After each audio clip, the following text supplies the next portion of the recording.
At present, the battle for Chasiv Yar, apparently, is approaching its natural end. Under the constant pressure of the Ukrainian armed forces, Russian formations are gradually stopping the assaults. A few blocks in the southwestern part of Chasiv Yar remain under the control of the Ukrainian armed forces. So the battle for Chasiv Yar is not over yet. Russian troops will have to storm the western and southern parts of the city. As practice shows, this is not a quick matter. Therefore, for now, plans to attack Konstantinovka will have to be postponed. Dzhazinsk still remains on the flank of the Russian armed forces, where fierce counter-battles are taking place.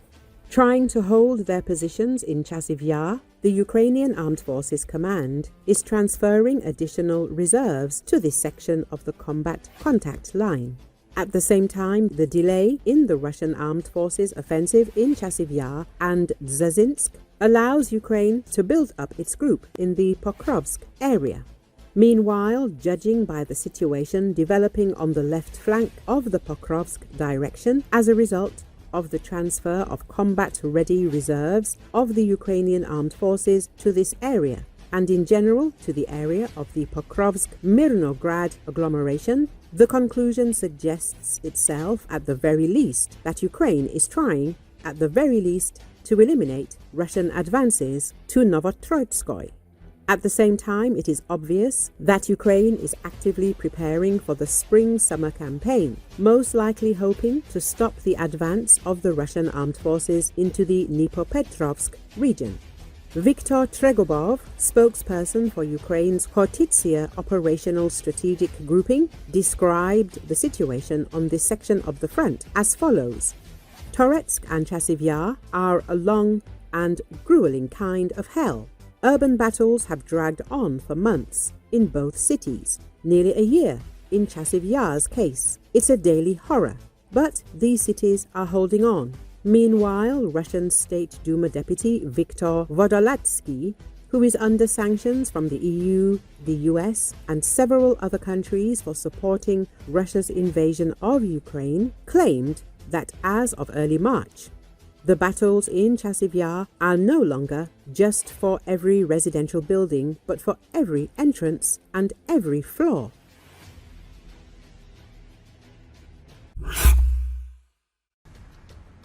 Relieving pressure on the Russian army could allow Moscow to start new battles in Europe, Business Insider reports, citing current and former ministers and retired officers. It is noted that Europe is seriously concerned about possible Russian aggression outside of Ukraine.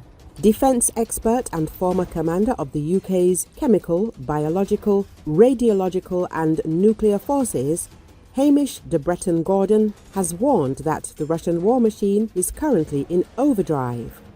He said a ceasefire in Ukraine without security guarantees would allow Russia to continue producing more tanks and aircraft and take steps to improve its military. The former commander of the US Army in Europe, retired Lieutenant General Mark Hertling, said that refusing to provide aid to Ukraine without security guarantees risks giving Russian leader Vladimir Putin a reprieve to rebuild his forces and attack again. He also recalled that Russia has several frozen conflicts in Europe, including the so-called Transnistria. Putin could return to these places if his army is freed from fighting in Ukraine.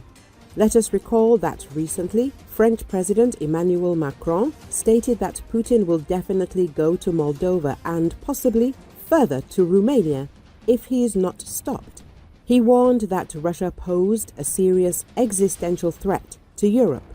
Our security is at stake. We have an overarmed and aggressive Russia on our borders. According to him, if Washington agreed to sign a ceasefire without any security guarantees for Ukraine, then the US ability to exert geostrategic deterrence against Russia, China and others would disappear that same day. Donald Trump's ambitions are the opposite of this, the French president is sure.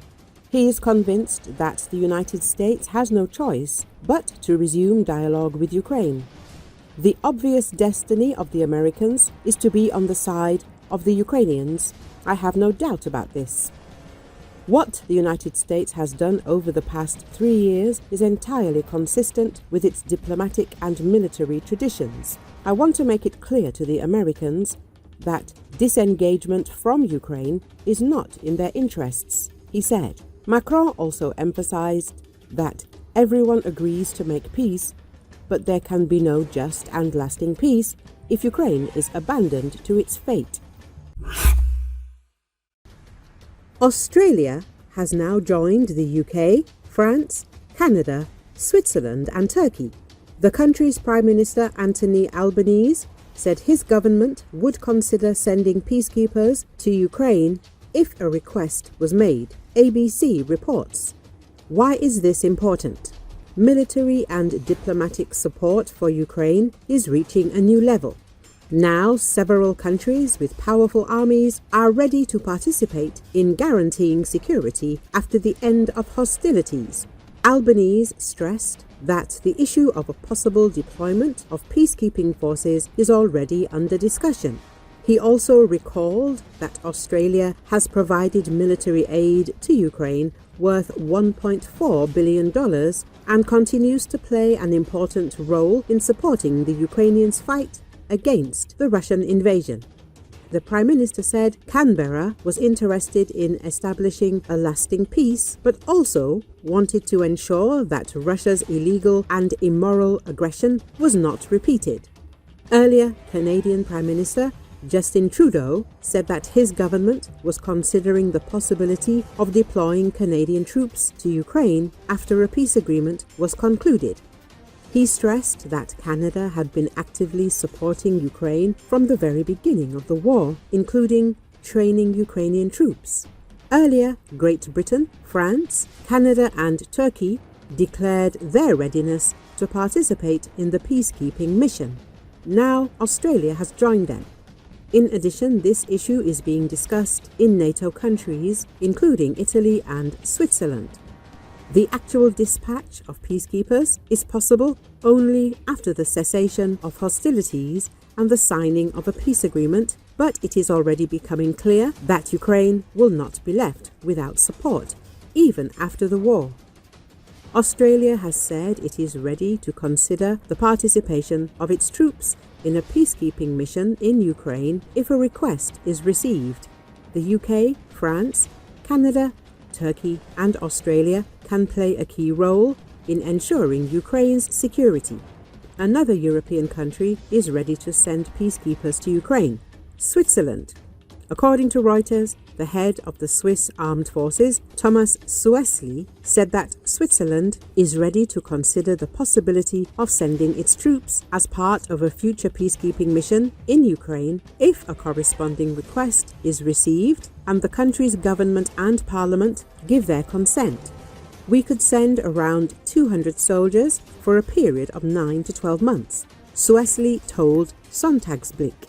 He stressed that the discussions are still hypothetical since there is currently no official request from the UN or other international structures.